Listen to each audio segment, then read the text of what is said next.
চিঠিটা পড়ছি, একটু শুনুন। জীবন, ভাগ্য আর দুর্ঘটনার কোনো নিশ্চয়তা নেই। কেউ জানে না সে কতদিন বাঁচবে। আমি তোমার বাবা। আমি যদি তোমাকে এই কথাটা না বলি, অন্য কেউ কিন্তু তোমাকে এই কথাটা বলবে না। আমি যা লিখছি তা আমার নিজস্ব ব্যক্তিগত তিক্ত অভিজ্ঞতা। এটা হয়তো তোমাকে অনেকে অপ্রয়োজনীয় কষ্ট পাওয়া থেকে রক্ষা করতে পারে। কথাগুলি মন দিয়ে শুনবে। জীবনের চলার পথে এই কথাগুলি মনে রাখার চেষ্টা করো। যারা তোমার প্রতি সদয় ছিল না, তাদের উপর অসন্তোষ কখনো পুষে রাখবে না, কারণ তোমার মা এবং আমি ছাড়া তোমার প্রতি সুবিচার করার দায়িত্ব কিন্তু কারোর মধ্যে পড়ে না।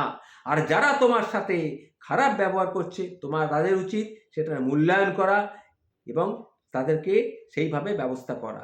আর যারা তোমার প্রতি ভালো ব্যবহার করছে, তাদের প্রতি কৃতজ্ঞ থাকাও সেই রকম উচিত। তবে তোমরা সতর্ক থাকতে হবে, তোমাদের সতর্ক থাকতে হবে। প্রতিটি মানুষেরই প্রতিটি পদক্ষেপের নিজস্ব উদ্দেশ্য থাকতে পারে। একজন মানুষ আজ তোমার সাথে ভালো, তার মানে এই নয় যে সবসময় সে তোমার সাথে ভালো থাকবে, ভালো ব্যবহার করবে।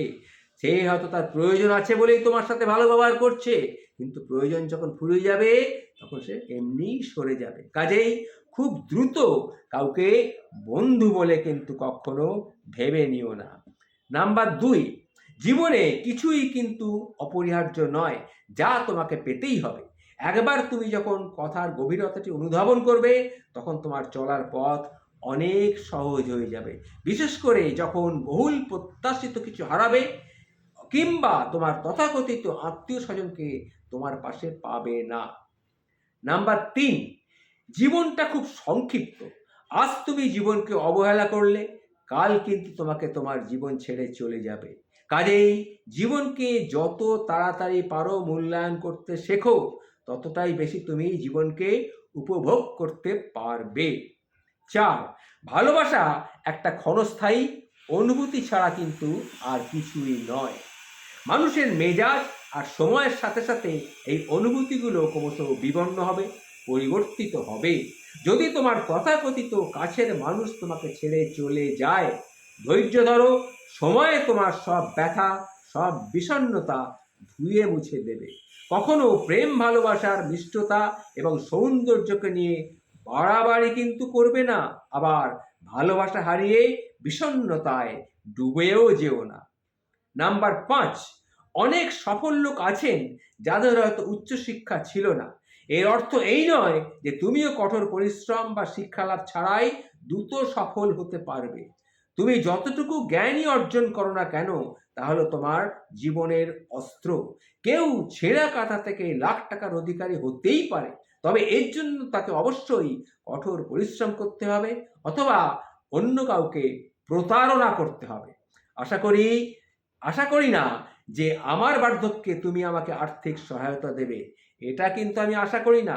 আবার আমিও তোমার সারা জীবন ধরে তোমাকে অর্থের সহায়তা দিয়ে যেতে পারবো, সেটাও কিন্তু তুমি ভেবো না। যখনই তুমি প্রাপ্তবয়স্ক হবে, তখনই বাবা হিসেবে আমার অর্থ সহায়তা দেবার দিন শেষ। তারপর থেকে সিদ্ধান্ত তোমাকেই নিতে হবে। তুমি কি পাবলিক পরিবহনে যাতায়াত করবে, নাকি নিজস্ব লিমুজিন হাঁকাবে, নাকি গরিব থেকে ধনী হবে, সম্পূর্ণ তোমার ব্যাপার। 7, তুমি তোমার কথার মর্যাদা রাখবে, কিন্তু অন্যদের কাছে তা কিন্তু আশা করো না। মানুষের সাথে ভালো আচরণ করবে, তবে অন্যরাও তোমার সাথে কিন্তু ভালো আচরণ করবে। অর্থাৎ তুমি যেরকম মানুষকে যন্ত্রণা দেবে, তারাও কিন্তু তোমাকে যন্ত্রণা দেবে, কিংবা অন্য কারোর কাছ থেকে সেই যন্ত্রণা তুমিও কিন্তু পাবে। এটা কিন্তু অনিবার্য। 8, আমি তোমার অনেক বছর ধরে লটারি কিনেছি, কিন্তু কখনো কোনো পুরস্কার পাইনি। তার মানে এই নয় যে তুমি সমৃদ্ধি চাও, তবে কঠোর পরিশ্রম করতে হবে। এটা হচ্ছে এরই অর্থ। লটারি কিনে আমি যেরকম কিছু পাইনি, কিন্তু আমি কিনে গেছি, আমি পাইনি।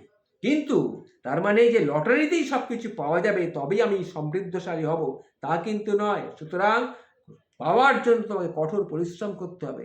বিনামূল্যে কিন্তু কিছুই জোটে না। তোমার সাথে আমি কতটা সময় থাকবো সেটা কিন্তু সম্পূর্ণ অনিশ্চিত।